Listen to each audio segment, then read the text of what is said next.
అఖండ హైందవం హైందవం హైందవం విశ్వరచనా వైభవం నవ్య ఘటనా ప్రభవం అనంత హైందవం హైందవం హైందవం ఆదిస్వరితం శ్రీరవం ఆత్మచరితం అర్ణవం వేద వేదాంత విహిత సంజాత విధి విధవర ధర్మం కాల కాలాంత కథన సంధాన కృతి కృత యుగ ధర్మం పంచభూతార్థ పరమ నిస్వార్థ ప్రకరణ ధర్మం ప్రణవం మందిరోద్ధార మను సదాచార మణిమయ ధర్మం మహితం సకల సద్భావ సాంద్ర గీతం స్మృతి పురాణైక సుప్రభాతం ఆలయాకార నిగమ సంచార సర్వాధారం ధర్మం సుందర జీవన సూత్రమిదం శతగుణగణ సంచిత జనవన రంజిత అతులిత ధర్మమిదం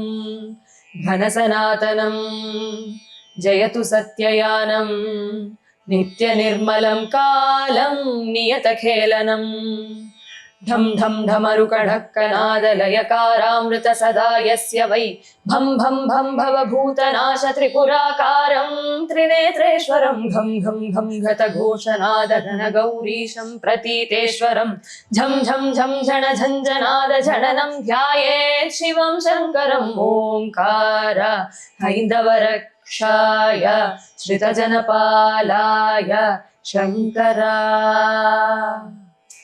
ఓంకార జంగమనాథాయ ఢమ ఢమ రుద్రాయ శంకర. అద్భుతం. అసలు రాసిన వాళ్ళ జన్మధన్యం, పాడిన వాళ్ళ మీది, ఆ తర్వాత విన్నవాళ్ళం మాది. ఇంత మంచి మ్యూజిక్ అందించిన తమన్ గారిది, అందరిది జన్మధన్యం. అంటే అంత పులకించిపోతోంది నిజంగా, అంత అద్భుతంగా రాశారు రాసిన వాళ్ళు. ఆ ట్యూన్ కట్టడం ఒక ఎత్తు అయితే, మీరు అంత పాడడం మహా లైవ్లో చూడడం మా అందరి అదృష్టం. మా చిన్నప్పుడు నేను మా పెద్దమ్మ గారు అమ్మాయి ఇలా ఒకే టైపు డ్రెస్లు వేసేవాడు. మళ్ళీ ఇన్నాళ్ళ తర్వాత నేను ఒకే ఇలా సిస్టర్స్ని చూడడం చాలా చాలా సంతోషంగా ఉంది నిజంగా. ఎప్పుడైనా కలిసినప్పుడు, అంటే వాళ్ళు కర్ణాటకలో ఉంటారు, సమ్మర్ హాలిడేస్కి ఎప్పుడైనా వస్తే ఇద్దరం ఒకే కలర్ వేసుకుందామే ఇలా వేసుకున్నాను. కానీ ఇప్పటికీ ఉన్నారా అని అనిపిస్తుంది.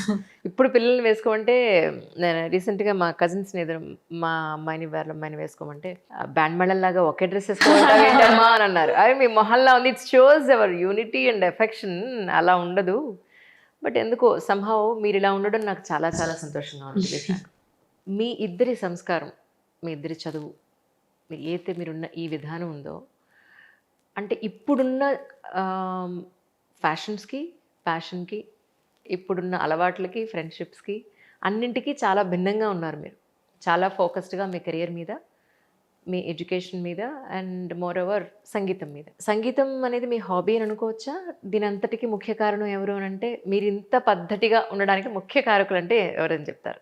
ఎవరు అని ఒక్కళ్ళు చెప్పాలంటే అది శ్రీ శ్రీ శ్రీ గణపతి సచ్చిదానంద స్వామీజీ వారి డివోటీస్ కాబట్టి అది. అలాగే మా అమ్మ నాన్న, అప్పాజీ అంటాము.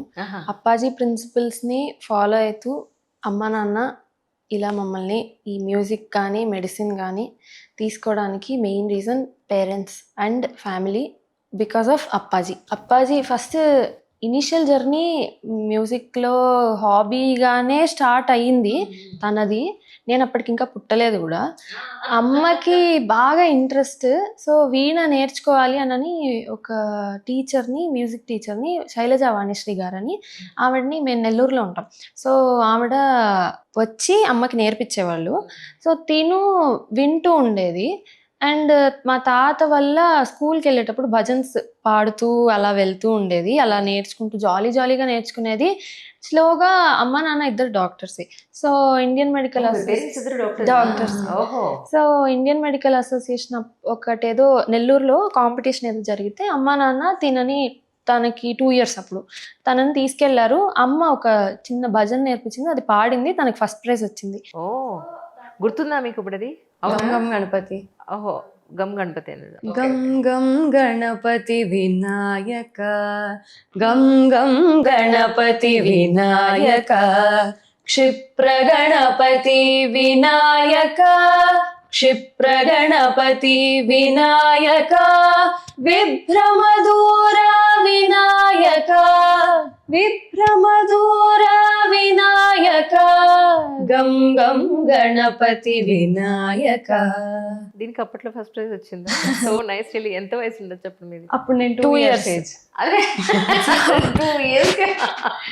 పాడింది అది తన ఫస్ట్ స్టెప్. అక్క గురించి చెల్లెలు చెప్తాను చూడండి. అక్క గురించి అక్క మాట్లాడట్లేదు ఇక్కడ. చెప్తావా? నువ్వే చెప్పు. సో నేను పుట్టక ముందు జరిగిన స్టోరీ నాకు చెప్తూ వచ్చారు, ఇదే జరిగింది. అండ్ తర్వాత స్లోగా తను శైలజ వాణిశ్రీ గారి దగ్గర తను కూడా నేర్చుకునేది, ఇంట్రెస్ట్ ఉండేది. నేను పుట్టిన తర్వాత నేను నా ఆల్బమ్స్ చూసినప్పుడు కానీ నేను ఏమైతే చూస్తానో, నన్ను ఉయ్యాల్లో పడుకోబెడతారు కదా బేబీ, అప్పుడు నాతో పాటు ఉయ్యాల్లో కూర్చొని కొన్ని ఫొటోస్ ఉంటాయి. ఏంటంటే అమ్మ దగ్గర జో అచ్యుతానంద అవి నేర్చుకొని జో పాటలు పాడుతూ నన్ను నిద్రపుచ్చేది. మ్యూజిక్ టీచర్ అప్పుడు రాజాకి జో పాడడానికి కొన్ని పాటలు అవి నేర్పించేవాళ్ళు. అప్పుడు సో దాని ఉయ్యాల్లో కూర్చొని నేను జో పాడుతూ అట్లా ఉండేది. అయితే అక్కలా కాదు, మిమ్మల్ని అమ్మలా చేస్తుంది అన్ని అవును. అవ్వడానికి 3 years గ్యాప్, పట్టుమని 5 ఏళ్ళు 10 ఏళ్ళు కూడా గ్యాప్ లేదు. సో తన తర్వాత నేను తనని ఫాలో అయిపోయాను, అంటే మ్యూజిక్ పరంగా అయితే అండ్ మెడిసిన్ పరంగా కూడా. సో తను ఏదైతే చేస్తుందో అది నేను కంటిన్యూ చేస్తూ వచ్చాను.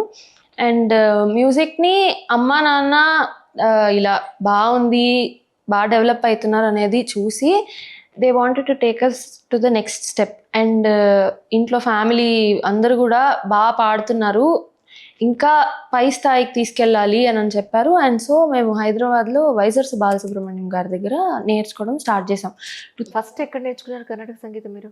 స్టార్టింగ్ నెల్లూరులోనే, మా ఊర్లోనే శైలజ వాణిశ్రీ గారు అని చెప్పి ఆవిడ దగ్గర స్టార్ట్ చేసాం. కానీ యాజ్ ఇయర్స్ ప్రోగ్రెస్డ్ ఇది ఇంకొంచెం ఒక ఫర్దర్ స్టెప్ తీసుకొని వెళ్ళాలి అని చెప్పి, కాకపోతే ఎలా అని చెప్పి అంటే హైదరాబాద్లో ఆ గురువు గారి పేరు విన్నాం, వైజర్స్ బాలసుబ్రహ్మణ్యం గారు బాగా చెప్తారు అని చెప్పి విన్నాం. కానీ ఎలా, మేము ఉండేదేమో నెల్లూరులో, హైదరాబాద్కి ఎట్లా రావాలి, ఎలా నేర్చుకోవాలి? అప్పట్లో ఇప్పుడు ఉన్నట్టు స్కైప్, జూమ్ అవి. అమ్మను నాన్న ఏమనుకున్నారంటే ఏముంది సండే మనకు ఆఫే కదా, సండే వెళ్ళి హైదరాబాద్లో క్లాస్ చెప్పించుకొని మళ్ళీ మండే బ్యాక్ టు రొటీన్ వెళ్ళిపోదాం. సంగీతం కోసమా? అసలు ఎవరైనా ఇంత రిస్క్ చేస్తారా అసలు? ఇది కూడా ఎట్లా చెయ్యాలా ఇదంతా అని వాళ్ళు they didn't think of it. వీళ్ళు డెవలప్ అవ్వాలి అంటే మనం చేద్దాము అని చెప్పి అనుకున్నారు. సరే ఎలా అంటే సాటర్డే నైట్ ట్రైన్ ఎక్కేది, పడుకునేది ట్రైన్లో.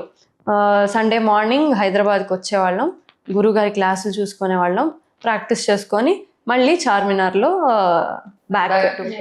మళ్ళీ early morning Monday early morning Nellore reach అయ్యేది, మళ్ళీ స్కూల్స్కి వాటికి వెళ్ళేవాళ్ళం. సో అట్లా ఏమైనా హాబీని కూడా చాలా సీరియస్ గా తీసుకున్నారు మీరు, టు బి ఫ్రాంక్. ఆ తర్వాత ఇది హాబీ కాదు, ఇది ప్రొఫెషన్.